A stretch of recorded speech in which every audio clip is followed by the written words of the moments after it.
Solidaction est une association qui accueille des personnes en échec d'insertion, donc principalement des personnes de la rue et sortant de prison. Lorsqu'on a créé la CIE Hors-les-Murs, l'idée était de rapprocher les personnes de l'entreprise. Et en fait, c'est venu d'une proposition d'un des membres de notre club d'entreprise, donc des entreprises qui soutiennent notre action, et donc c'est Jérôme qui a dit moi j'aimerais bien faire travailler tes gars. Aujourd'hui on parle d'économie sociale et solidaire, et l'autre, alors c'est quoi l'autre? C'est l'économie réelle?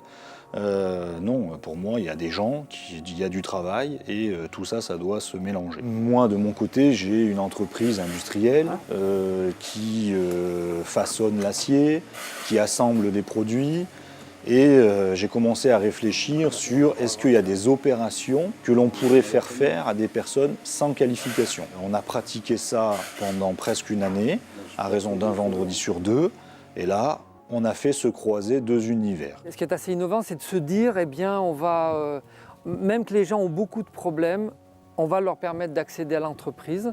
Ça va leur permettre d'être dans le monde normal et en même temps, ça les aide à progresser, à changer leur représentation de l'entreprise, qui pour des gens qui n'ont jamais travaillé peut être mauvaise. Et puis globalement, ça change aussi le regard de l'entreprise sur ses publics. Et c'est aussi une façon pour eux, pour les entreprises, peut-être de pouvoir repérer des gens et de les embaucher.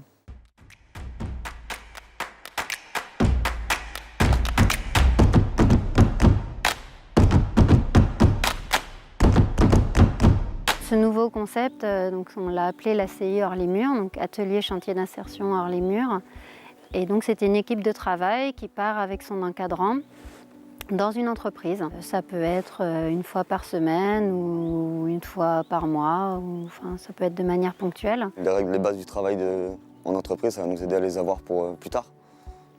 Donc ça aide.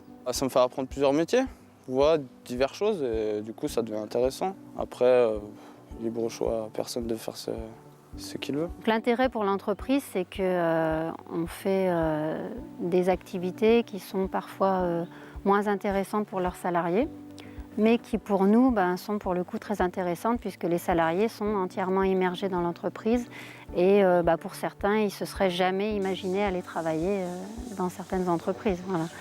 Donc pour eux, c'est vraiment de la découverte et puis ils se sentent vraiment rassurés avec l'encadrant. Je sais pas, les gens ils sont plus cool, on est tous à peu près pareils. On a tous des galères, donc on se comprend tous. Et j'ai pas trop envie de parler de mon passé à d'autres gens. Puis des fois, pour expliquer des rendez-vous ou quoi que ce soit, c'est plus facile. Moi, depuis que je suis là, tout va bien. Le boulot, c'est grâce à... Étant ici, ça me permet de sortir un peu de chez moi du quotidien, quoi. Après, plus tard, on verra. Mais tant que je suis ici, ça va. Ça, on peut pas dire. Nous, la question du temps, elle est d'autant plus importante qu'on a souvent des personnes qui ont des addictions. Et bien ça ne se règle pas en 1 an ou 2 ans, puisque la réglementation veut que ce soit 2 ans pour s'insérer. Nous, on essaye de les accompagner le plus longtemps possible. Donc on demande des dérogations parfois au Pôle emploi pour avoir plus de temps. Donc c'est pas un long fleuve tranquille. Et par contre, voilà, nous on est persuadés que c'est important et que les personnes ont besoin d'avancer à leur rythme.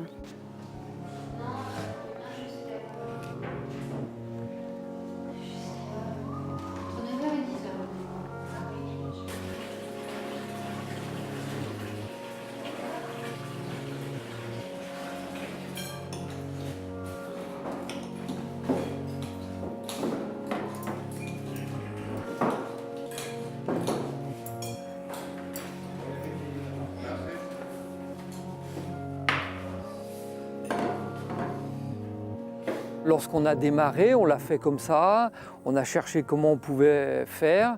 Et ensuite, une fois qu'on l'a eu fait, on a interpellé la direction du travail.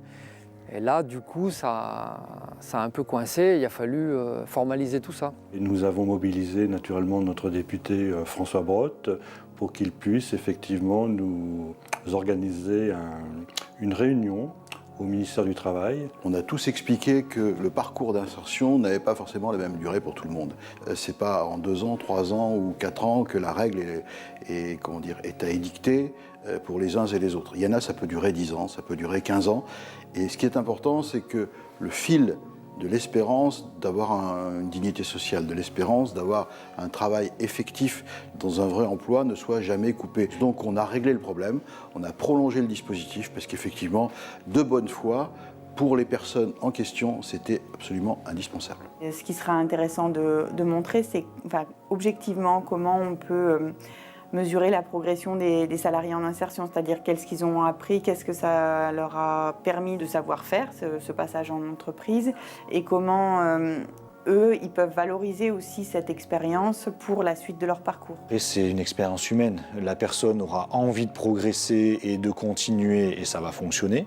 Et on a vu des profils passer qui ont toute l'aptitude et les compétences pour réussir. Moi, je pense, à notre échelle, entreprise d'une vingtaine de personnes, qu'on aura au moins fait laisser l'expérience et donner la chance à quelqu'un de reprendre confiance en lui, de découvrir des métiers et de quelque part d'élargir ses champs de recherche d'emploi pour demain. Pour un chef d'entreprise, c'est important, il doit œuvrer sur tous les fronts.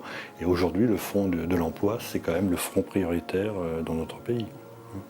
Pour nous, à Solidaction, la finalité de notre travail, c'est que les personnes ne retournent pas à la rue, ne soient pas de nouveau dans des logiques d'échec.